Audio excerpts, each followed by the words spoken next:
just 2 years old, a little boy woke up screaming from nightmares. But these weren't ordinary bad dreams. He thrashed and kicked like he was trapped inside something, his tiny voice shrieking, "Plane on fire! Little man can't get out!" It sounded terrifying. And as the nights went on, the dreams became more vivid, more specific, and much, much stranger.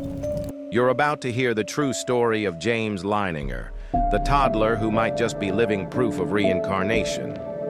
This is a case that will make you question everything you thought you knew. The nightmares begin. James was a normal little boy from Louisiana. Happy, playful, a toddler obsessed with toy airplanes, nothing unusual for a 2-year-old. But then came the nightmares. Every night, James would bolt upright in bed, his body jerking violently. He screamed until his throat went raw, crying out words his parents didn't understand.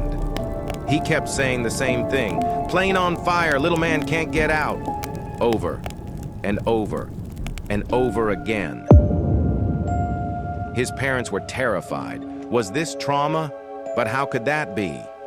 He was barely 2 years old. The strange clues.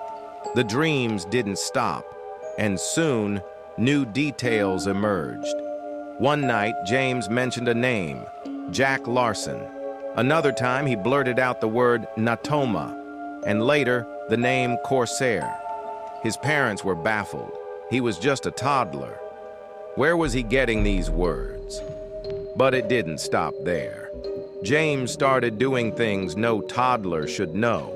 He'd line up his toy planes, conduct pre-flight checks with perfect accuracy, and call out terms like drop tank when referring to the fuel tanks on the wings.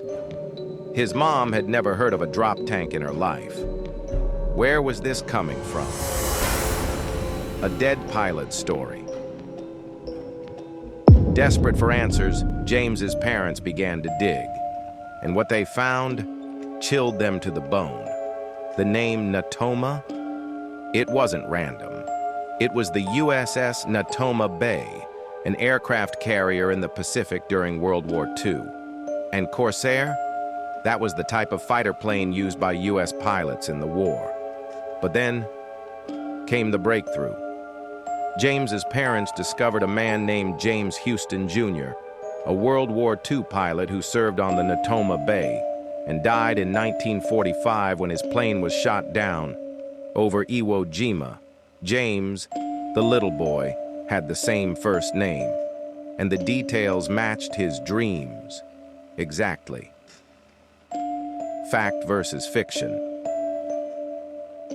Researchers were brought in, including Dr. Jim Tucker of the University of Virginia, a leading expert on children's past life memories.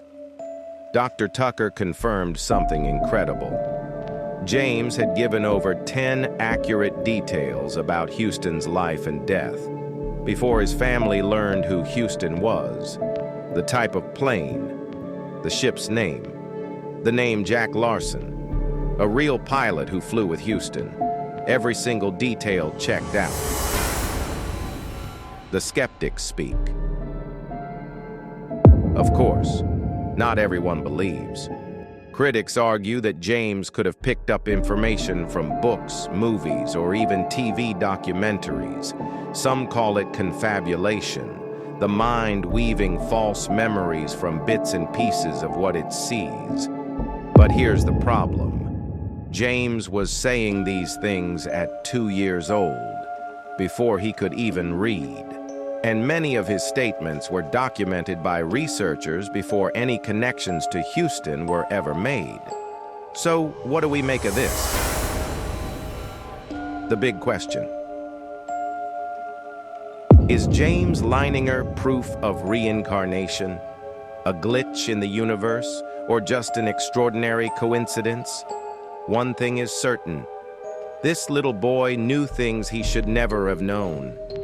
And that is bizarre. If this story gave you chills, Wait until you hear about the man who arrived at an airport with a passport from a country that doesn't exist. Hit subscribe. Because every week we bring you stories that will make you say, "Now that is bizarre."